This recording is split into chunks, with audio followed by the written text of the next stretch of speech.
Levantada de bola perfeita para a entrevista que a gente faz aqui a seguir, mais uma entrevista importante para você acompanhar nessa edição. Vamos seguir, claro, então, falando sobre a guerra na Ucrânia. Agora a gente conversa com o embaixador da União Europeia no Brasil, Inácio Ibanez. Embaixador, boa noite. Bem-vindo aqui ao Expresso CNN. Mona Lisa falando, o senhor me ouve bem? Boa noite, Mona Lisa. Sim, posso ouvir muito bem. Muito obrigada por aceitar o nosso convite. A nossa correspondente, Heloísa Vilela, trazia essa informação, então, do que é uma intenção, então, de aumento das sanções em cima da Rússia. Está ali até uma lista já prontinha. É esse o caminho do mundo se a gente olhar para a guerra completando agora, né, no fuso horário da guerra, infelizmente, um mês de conflito, embaixador? O grande desafio que temos depois da decisão da Rússia de invadir a Ucrânia é como fazemos uma resposta justamente a essa situação de guerra. Nós estamos, por um lado, apoiando a Ucrânia a se defender melhor e o que queremos evitar, logicamente, é a entrada da OTAN em conflito com a Rússia. E daí que podamos chegar à ideia das sanções, que são uma alternativa à nossa entrada no conflito, e achamos que realmente é uma forma de visar os interesses, em particular, do presidente Putin e das pessoas que estão ajudando. Então, é limitar a capacidade de guerra da Rússia, essa é a ideia, e ao mesmo tempo tentar convencer a Rússia de voltar à mesa da negociação, abandonar a invasão da Ucrânia e, ao mesmo tempo, logicamente, como falava, ajudar a Ucrânia a se defender melhor. Chamar o Lorival Santana para participar do papo. Claro, o Lorival chega na conversa também, querido. Boa noite, embaixador. Um dos objetivos da reunião de amanhã do presidente Joe Biden com os outros líderes europeus é justamente fechar as brechas, né, para as sanções, porque muitos países importantes como a China, a Índia, o Brasil não aderiram a essas sanções e podem representar cordões umbilicais, podem representar escapes, né, da Rússia em relação às sanções às quais aderiram mais de 30 países. Essas sanções secundárias, como o senhor acha que elas poderão, qual o impacto que elas poderão ter na economia europeia e nas relações da Europa com os outros países?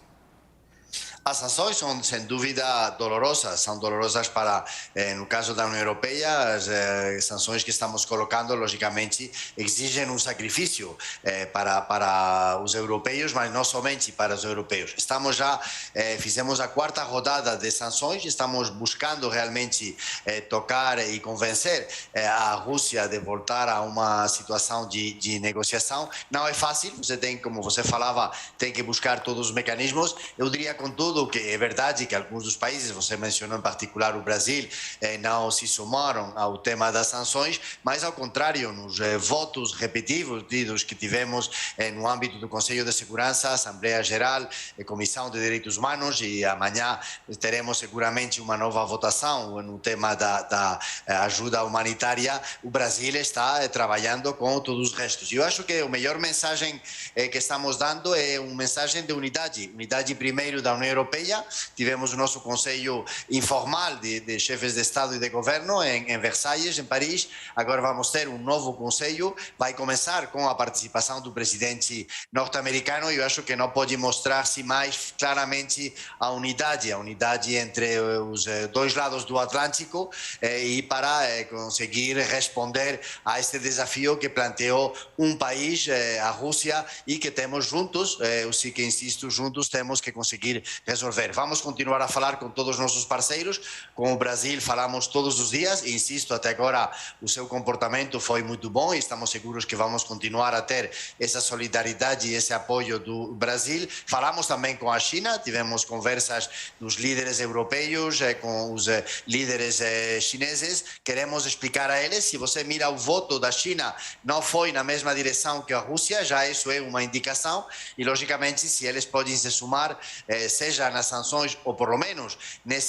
passar essa mensagem clara ao presidente Putin que esse caminho que ele fez à eleição, que o caminho da guerra, não é um caminho do século XXI, é de outras épocas e realmente não vai levar a ele mais que a um caminho sem saída. E isso que as sanções querem demonstrar e vamos reforçar, vamos continuar nessa linha e queremos logicamente evitar um conflito de ainda maiores perspectivas ou ainda maiores âmbitos, como seria um conflito entre a OTAN e a Rússia. Nós queremos evitar isso, queremos evitar sempre todos os conflitos, fizemos todos os esforços antes do início da guerra, não conseguimos convencer a Rússia, mas vamos continuar a seguir. E as sanções, se você mira um pouco a experiência internacional, pode ver, o caso do Irão é um bom exemplo, que os países colocados com sanções, ao final têm que refletir sobre o que estão fazendo. No caso do Irã, fechamos um acordo que agora estamos voltando a negociar agora de novo com os Estados Unidos. Eu acho que as sanções têm essa capacidade de fazer